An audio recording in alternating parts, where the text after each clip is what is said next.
ಮಗು, ಶಾಂತವಾಗಿ ಕುಳಿತು ಕೇಳು ಕಂದ. ಇದು ಕೇವಲ ನನ್ನ ಧ್ವನಿಯಲ್ಲ ಕಂದ, ನಿನ್ನ ಆತ್ಮಕ್ಕೆ ನೀಡುತ್ತಿರುವ ನನ್ನ ಸ್ಪರ್ಶವಾಗಿದೆ ಕಂದ. ನೀನು ಇಂದು ಒಂದು ಸಣ್ಣ ನೋವನ್ನು ಸಹಿಸಿರುವೆ. ಖಂಡಿತ ಅದು ನನ್ನ ಆಶೀರ್ವಾದದಿಂದ ಚೇತರಿಸಿಕೊಳ್ಳುತ್ತದೆ. ಅದರ ಅಗತ್ಯ ನಿನಗಿತ್ತು. ಹಾಗಾಗಿ ನಾನು ಜೊತೆಗಿದ್ದೇ ಆ ನೋವನ್ನು ಸಂಭಾಳಿಸುವ ಶಕ್ತಿ ನೀಡಿದ್ದೇನೆ ಕಂದ. ಈಗ ನಿನ್ನ ಆರೋಗ್ಯ ಸುಧಾರಿಸುತ್ತದೆ. ಮಗು, ಕೆಲವು ಬಾರಿ ನೀನು ಒಂಟಿಯಾಗಿ ಚಿಂತಿಸುತ್ತಾ ಅತ್ತಿದ್ದೀಯ. ಆಗೆಲ್ಲ ನಾನು ನಿನ್ನ ಜೊತೆಯೇ ಇದ್ದೆ ಕಂದ. ಯಾರಿಗೂ ಹೇಳದ ನೋವು, ದುಃಖ ಸಹಿಸಿಕೊಂಡಿರುವೆ. ಅದರ ಸುಳಿವು ನನಗೆ ಹೇಗೆ ಸಿಗದೇ ಇರಲು ಸಾಧ್ಯ ಕಂದ? ನಾನು ನಿನ್ನೊಳಗೆ ಇದ್ದೇನೆ. ಬಾಬಾ, ಇನ್ನೂ ಏಕೆ ಮೌನವಾಗಿರುವಿರಿ ಎನ್ನುವ ನಿನ್ನ ಪ್ರಶ್ನೆಗೆ ಉತ್ತರ ಕಂದ, ಮೌನವೆಂದರೆ ಅದು ದೂರವಲ್ಲ, ತಿರಸ್ಕಾರವಲ್ಲ, ನಿರಾಕರಣೆ ಅಲ್ಲ ಕಂದ. ಅದು ಒಂದು ವಿಶೇಷವಾದ ಸಿದ್ಧತೆಯಾಗಿದೆ ನಿನಗಾಗಿ. ಮಗು, ನಿನ್ನ ಜೀವನದಲ್ಲಿ ನಡೆಯುತ್ತಿರುವ ಕೆಲವು ವಿಚಾರಗಳು ನಿನ್ನನ್ನು ಹಾನಿಗೊಳಿಸುತ್ತಿಲ್ಲ ಕಂದ, ನಿನ್ನನ್ನು ವಿಶೇಷತೆಯ ಕಡೆಗೆ ಒಯ್ಯುತ್ತಿರುವ ಸೂಚನೆಗಳಾಗಿವೆ. ಹಾಗಾಗಿಯೇ ನಿನ್ನ ಜೀವನದಿಂದ ಕೆಲವು ಜನರು, ಕೆಲವು ವಿಚಾರಗಳು ದೂರವಾಗುತ್ತಿದ್ದಾವೆ. ನೀನು ನಂಬಿಕೆ ಇಟ್ಟವರು ಬದಲಾಗುತ್ತಿದ್ದಾರೆ. ವಾಸ್ತವ ಸತ್ಯದ ಅರಿವಾಗುತ್ತಿದೆ ಕಂದ ನಿನಗೆ. ಕೆಲವು ಬಾರಿ ನೀನಂದುಕೊಂಡಂತೆ ನಡೆಯುತ್ತಿಲ್ಲ, ಸೋಲಿನ ಅನುಭವವಾಗುತ್ತಿದೆ ಎಂದರೆ ನಾನು ನಿನ್ನ ಗುರುವಾಗಿ ಮೊದಲು ನಿನ್ನಲ್ಲಿರುವ ಭಯ, ಆತಂಕ, ಸಂಶಯ, ದುರ್ಬಲಗೊಳಿಸುತ್ತಿರುವ ವಿಚಾರಗಳನ್ನು ದೂರ ಮಾಡಬೇಕು, ನಾಶ ಮಾಡಬೇಕು. ಹಾಗಾಗಿ ದುನಿಯ ಮುಂದೆ ಕುಳಿತು ನಿನ್ನ ದೋಷಗಳನ್ನು, ನಿನ್ನ ಭಯ, ಸಂಶಯವನ್ನು ಸುಡುತ್ತಿರುವೆ ಕಂದ. ನಿನ್ನೊಳಗಿರುವ ದುರ್ಬಲತೆಯ ವಿಚಾರಗಳನ್ನು ಸುಡುತ್ತಿರುವೆ ಕಂದ. ಸ್ವಯಂ ನೀನೇ ಕೆಲವು ವಾಸ್ತವ ಸತ್ಯವನ್ನು ತಿಳಿದು ಕೆಲವರನ್ನು ದೂರ ಮಾಡಿರುವೆ ಎಂದರೆ ಅದು ನಿನ್ನ ರಕ್ಷಣೆಯಾಗಿದೆ. ನೀನು ಅನುಭವಿಸಿದ ಸೋಲು ಅಂತ್ಯವಲ್ಲ, ಅದು ನಿನ್ನ ಶುದ್ಧೀಕರಣವಾಗಿತ್ತು. ಹಾಗಾಗಿ ಹೊಸ ಪ್ರಾರಂಭಕ್ಕೆ ಮುನ್ನ ನಿನ್ನ ಶುದ್ಧೀಕರಣದ ಅವಶ್ಯಕತೆ ಅಗತ್ಯವಾಗಿತ್ತು ಕಂದ. ಹಾಗಾಗಿಯೇ ನಾನು ನಿನ್ನಲ್ಲಿರುವ ಭಯ, ಆತಂಕ, ಸಂಶಯ ಕಡಿಮೆ ಮಾಡುತ್ತಿರುವೆ. ನನ್ನ ಆಶೀರ್ವಾದದ ಸಂಕೇತವಾಗಿ ನಿನ್ನಲ್ಲೀಗ ಆತ್ಮವಿಶ್ವಾಸ ಹೆಚ್ಚಾಗಿದೆ, ಶಾಂತಿ, ನೆಮ್ಮದಿ ಹೆಚ್ಚಾಗುತ್ತದೆ. ಏಕೆಂದರೆ ಈಗ ಸರಿ ತಪ್ಪುಗಳನ್ನು ಗುರುತಿಸಿರುವೆ, ಕರ್ಮಗಳ ಉದ್ದೇಶವನ್ನು ಅರಿತಿರುವೆ. ಈಗಲೂ ನಿನಗೆ ನಿನ್ನ ಸಾಯಿಯ ಮೇಲೆ ಸಂಪೂರ್ಣ ನಂಬಿಕೆ ಇದೆಯೋ ಇಲ್ಲವೋ? ಇಲ್ಲವೇ ಭಯ, ಆತಂಕ, ಸಂಶಯದಲ್ಲೇ ಮುಂದೆ ಸಾಗುವೆಯೋ? ನನ್ನ ಮೇಲೆ ಸಂಪೂರ್ಣ ನಂಬಿಕೆ ಇದ್ದರೆ ಕಣ್ಣು ಮುಚ್ಚಿ ಸಾಯಿ ಬಾಬಾ ಬಾಬಾ ಎಂದು 3 ಬಾರಿ ನನ್ನನ್ನು ಕೂಗಿ ನೋಡು. ನಿನ್ನ ಹೃದಯಕ್ಕೆ ನನ್ನ ಸ್ಪರ್ಶದ ಅನುಭವವಾಗುತ್ತದೆ. ನೀನು ಒಂಟಿಯಲ್ಲ, ನಿನ್ನ ಜೊತೆ ನಾನಿರುವೆ ಎನ್ನುವ ಅನುಭವವಾಗುತ್ತದೆ. ನಿನ್ನ ಜೀವನದಲ್ಲಿರುವ ಎಲ್ಲ ರೀತಿಯ ಸಮಸ್ಯೆಗಳು, ದುಃಖಗಳು ದೂರವಾಗುವ ಸೂಚನೆ ಸಿಗುತ್ತದೆ. ನನ್ನ ಮಾರ್ಗದರ್ಶನ ನಿನ್ನನ್ನು ಹಂತ ಹಂತವಾಗಿ ತಿದ್ದಿ ಶಕ್ತಿ ನೀಡುತ್ತಿರುವ ಅನುಭವವಾಗುತ್ತದೆ ಕಂದ. ನಿನ್ನ ಮಾರ್ಗದರ್ಶನವಾಗಿ ನನ್ನ ಶಕ್ತಿ ನಿನ್ನ ಮುಂದೆ ಸಾಗುತ್ತಿದೆ. ನಿನ್ನ ಹಿಂದೆ ರಕ್ಷಣೆಯಾಗಿ ನನ್ನ ನೆರಳು ಸಾಗುತ್ತಿದೆ. ಹೊಸ ಅಧ್ಯಾಯ ಪ್ರಾರಂಭವಾಗಿದೆ. ಹಳೆಯ ಅಧ್ಯಾಯದ ಕೆಲವು ದುರ್ಘಟನೆಯ ನೆನಪುಗಳು ದೂರವಾಗಬೇಕು ಕಂದ.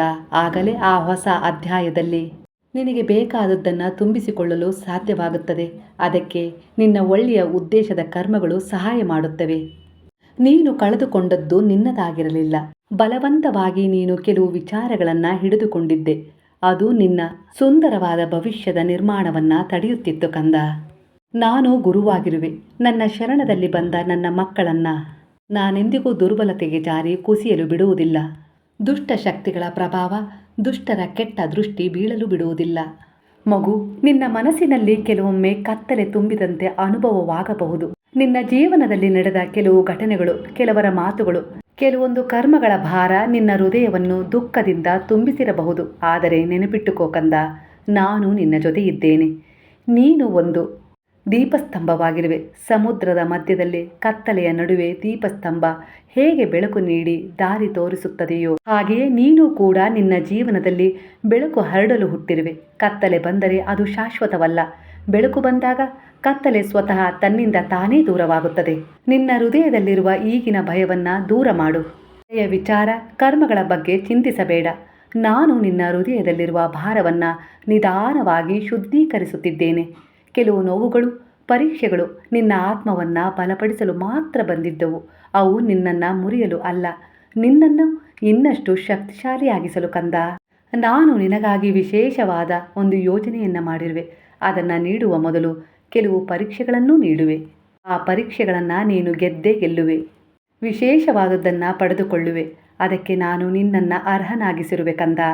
ಈಗ ನಿನ್ನ ಕರ್ಮ ಶುದ್ಧವಾಗುತ್ತಿದೆ. ನಿನ್ನ ಆತ್ಮದ ಮೇಲೆ ಇರುವ ನಕಾರಾತ್ಮಕ ಊರ್ಜೆ ದೂರವಾಗುತ್ತಿದೆ. ನಿನ್ನ ಜೀವನದಲ್ಲಿ ಹೊಸ ಬೆಳಕು ಉದಯಿಸುತ್ತಿದೆ ಕಂದ. ನೀನು ಮಾಡಬೇಕಾದದ್ದು ಒಂದೇ, ಭಯ ಬಿಡು, ನಂಬಿಕೆ ಇಡು, ನನ್ನ ನಾಮವನ್ನ ಸ್ಮರಿಸು. ಆಗ ನಿನ್ನೆದುರಿಗಿರುವ ದಾರಿ ಸ್ಪಷ್ಟವಾಗುತ್ತದೆ. ಮುಂದೆ ಇರುವ ದಿನಗಳು ನಿಧಾನವಾಗಿ ಉತ್ತಮವಾಗುತ್ತಿವೆ ಕಂದ. ನಿನ್ನ ಬೆಳಕು ಇನ್ನೂ ಹಲವರ ಜೀವನಕ್ಕೆ ದಾರಿ ತೋರಲಿದೆ, ಏಕೆಂದರೆ ನೀನು ಒಂದು ದೀಪಸ್ತಂಭವಾಗಿರುವೆ.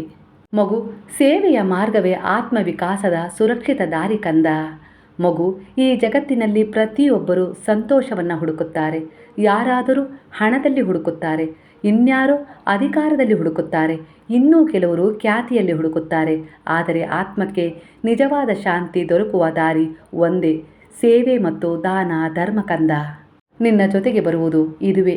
ಒಬ್ಬ ಮನುಷ್ಯನು ಇನ್ನೊಬ್ಬರಿಗೆ ಸಹಾಯ ಮಾಡಿದಾಗ ಅದು ಕೇವಲ ಒಂದು ಒಳ್ಳೆಯ ಕೆಲಸ ಮಾತ್ರವಲ್ಲ, ಅದು ಆತ್ಮದ ಶುದ್ಧೀಕರಣವಾಗುತ್ತದೆ. ಹಸಿದವನಿಗೆ ಅನ್ನ ಕೊಡುವುದು, ದುಃಖದಲ್ಲಿರುವವನಿಗೆ ಸಾಂತ್ವನ ನೀಡುವುದು, ಬಡವನಿಗೆ ಸಹಾಯ ಮಾಡುವುದು, ಪ್ರಾಣಿ ಪಕ್ಷಿಗಳಿಗೆ ನೀರು ಆಹಾರ ನೀಡುವುದು, ಇವು ದೇವರ ಮುಂದೆ ಮಾಡಿದ ಪೂಜೆಗಿಂತಲೂ ಮಹತ್ತರವಾದ ಕರ್ಮಗಳಾಗಿವೆ ಕಂದ.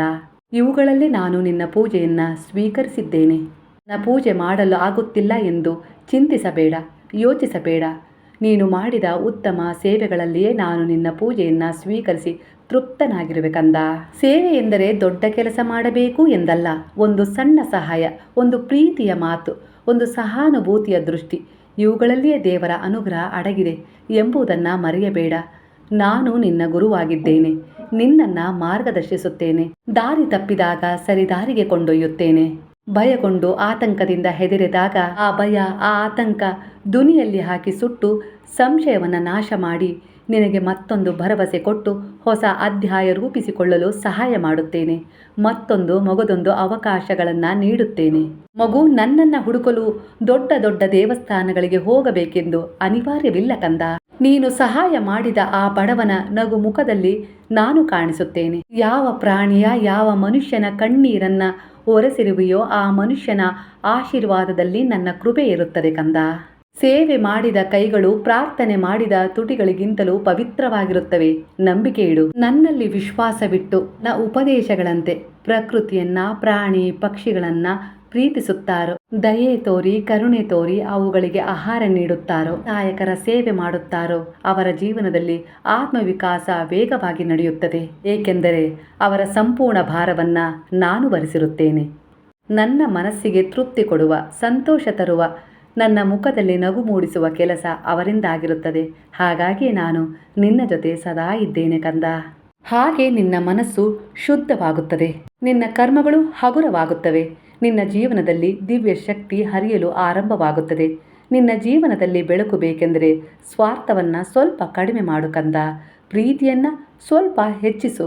ಮತ್ತೊಬ್ಬರ ನೋವನ್ನು ನಿನ್ನದಾಗಿ ಅರ್ಥ ಮಾಡಿಕೊಂಡು ಕೈಲಾದ ಸಹಾಯವನ್ನು ಮಾಡು.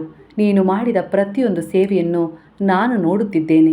ನೀನು ಮಾಡಿದ ಪ್ರತಿಯೊಂದು ದಾನವು ನಿನ್ನ ಆತ್ಮವನ್ನು ಮೇಲಕ್ಕೆ ಎತ್ತುತ್ತಿದೆ. ಇದನ್ನು ನೆನಪಿಟ್ಟುಕೋ. ಸೇವೆ ಮಾಡಿದವನು ಎಂದಿಗೂ ಬಡವನಾಗುವುದಿಲ್ಲ. ಅವನ ಹೃದಯದಲ್ಲಿ ದೇವರ ಕೃಪೆಯ ಸಂಪತ್ತು ಸದಾ ತುಂಬಿರುತ್ತದೆ. ಆದ್ದರಿಂದ ಮಗು, ಇಂದು ಒಂದು ನಿರ್ಧಾರ ಮಾಡು. ನಿನ್ನ ಜೀವನದಲ್ಲಿ ಸಾಧ್ಯವಾದಷ್ಟು ಸೇವೆ ಮತ್ತು ದಾನವನ್ನು ನೀಡು ಕಂದ. ಇದು ನಿನ್ನನ್ನು ಅನೇಕ ರೀತಿಯ ಕರ್ಮಗಳಿಂದ, ದೋಷಗಳಿಂದ ಮುಕ್ತವಾಗಿಸುವುದರ ಜೊತೆಗೆ ನಿನ್ನ ಶುದ್ಧೀಕರಣ ಮಾಡುತ್ತದೆ, ಆತ್ಮದ ಉದ್ದೇಶವನ್ನು ಮೇಲಕ್ಕೆತ್ತುತ್ತದೆ. ದೇವರ ಕೃಪೆಯ ಸಂಪತ್ತು ಸದಾ ನಿನ್ನ ಮನೆಯಲ್ಲೂ ನಿನ್ನಲ್ಲೂ ತುಂಬಿರುತ್ತದೆ, ಜನ್ಮ ಜನ್ಮಗಳವರೆಗೂ. ಇದು ನನ್ನ ವಚನವಾಗಿದೆ.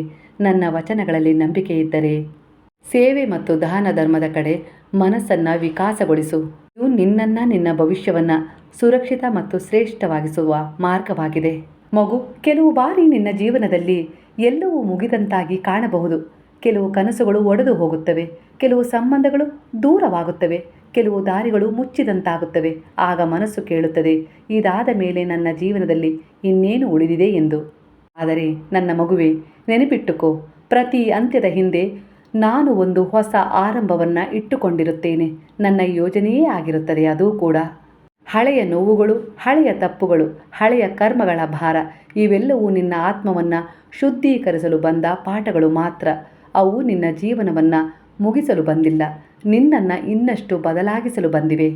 ಹಾಗಾಗಿ ನಿನ್ನ ಜೀವನದಲ್ಲಿ ಹಿಂದೆ ನಡೆದ ಹಳೆಯ ವಿಚಾರಗಳನ್ನು ಹಿಡಿದುಕೊಂಡು ಬದುಕಬೇಡ. ಹೊಸದೊಂದು ಖಾಲಿ ಪುಸ್ತಕವನ್ನು ನಿನ್ನ ಕೈಲಿಟ್ಟಿದ್ದೇನೆ. ಅದನ್ನು ನಿನ್ನ ಕರ್ಮಗಳ ಒಳ್ಳೆಯ ಉದ್ದೇಶಗಳೊಂದಿಗೆ ತುಂಬಿಸುತ್ತಾ ಹೋಗು. ನಿನ್ನ ಭವಿಷ್ಯ ತನ್ನಿಂದ ತಾನೇ ಸುಂದರವಾಗುತ್ತದೆ.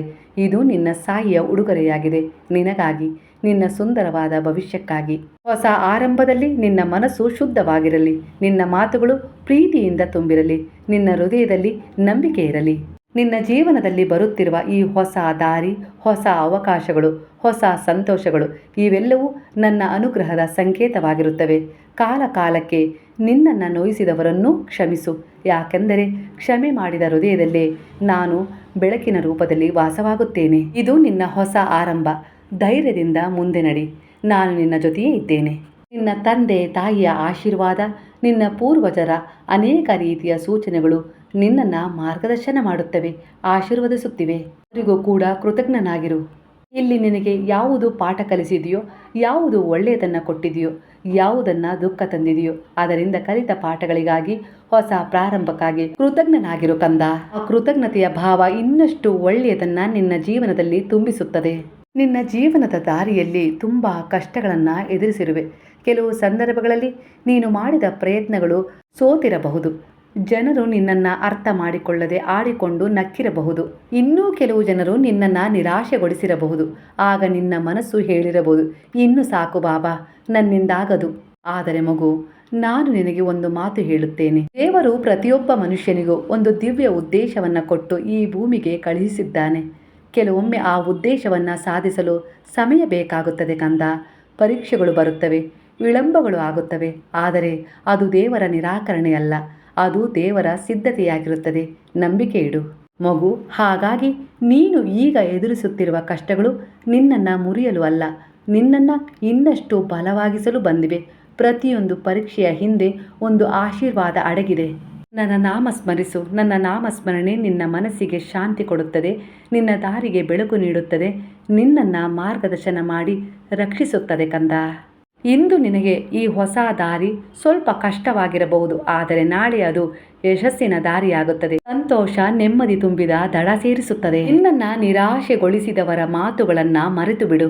ನಿನ್ನ ಆತ್ಮದ ಶಕ್ತಿಯನ್ನು ನೆನಪಿಸಿಕೊಳ್ಳುತ್ತಾ ಸ್ವಯಂ ಈ ನಿನ್ನ ಸಾಯಿ, ಈ ನಿನ್ನ ಗುರುವು ನಿನ್ನೊಳಗೆ ಇದ್ದಾರೆ, ಒಂದು ಮಹಾ ಶಕ್ತಿಯನ್ನು ನಿನ್ನೊಳಗೆ ಇಟ್ಟಿದ್ದಾರೆ ಎನ್ನುವುದನ್ನು ಮರೆಯಬೇಡ. ನೀನು ನಿನ್ನ ಮೇಲೆ ನಂಬಿಕೆ, ಗೌರವ, ಪ್ರೀತಿ ಇಟ್ಟು ಪ್ರಾಮಾಣಿಕ ಪ್ರಯತ್ನ ಪಟ್ಟರೆ ನಾನು ನಿನ್ನನ್ನು ಎಂದಿಗೂ ಕೈಬಿಡುವುದಿಲ್ಲ. ನೀನು ಕೆಲವು ಬಾರಿ ಬೀಳಬಹುದು, ಆದರೆ ಮತ್ತೆ ಎದ್ದು ನಿಲ್ಲು. ನೀನು ಅಳಬಹುದು, ಆದರೆ ಮತ್ತೆ ನಗಲು ಕಲಿತುಕೋ. ನೀನು ನಿಂತು ಬಿಡಬೇಡ, ಮುಂದೆ ನಡೆಯಲೇಬೇಕು. ನಾನು ನಿನ್ನ ಜೊತೆ ಸದಾ ಇದ್ದೇನೆ. ನನ್ನ ಆಶೀರ್ವಾದಗಳು ಸದಾ ನಿನ್ನ ಮೇಲಿವೆ ಕಂದ. ಆಗಾಗ ನನ್ನ ಲೀಲೆಗಳನ್ನು, ಚಮತ್ಕಾರಗಳನ್ನು ನೋಡಲು ಅವಕಾಶಗಳನ್ನು ಕೊಡುತ್ತೇನೆ. ಇಂದಿನಿಂದ ನಿನ್ನ ಹೃದಯದಲ್ಲಿ ಒಂದು ಭಾವನೆ ಇಟ್ಟುಕೋ, ನಾನು ಈಗ ನನ್ನ ಸಾಯಿಯ ಕೃಪೆಯ ರಕ್ಷಣೆಯಲ್ಲಿದ್ದೇನೆ ಎಂದು. ಈಗ ಹೇಳು, ಹರೇ ರಾಮ ರಾಮ ರಾಮ ಹರೇ ಹರೇ, ಹರೇ ಕೃಷ್ಣ ಕೃಷ್ಣ ಕೃಷ್ಣ ಹರೇ ಹರೇ, ಹರೇ ಸಾಯಿ ಸಾಯಿ ಸಾಯಿ ಹರೇ ಹರೇ, ಹರೇ ಬಾಬಾ ಬಾಬಾ ಬಾಬಾ ಹರೇ ಹರೇ, ಹರೇ ದತ್ತ ದತ್ತ ದತ್ತ ಹರೇ ಹರೇ.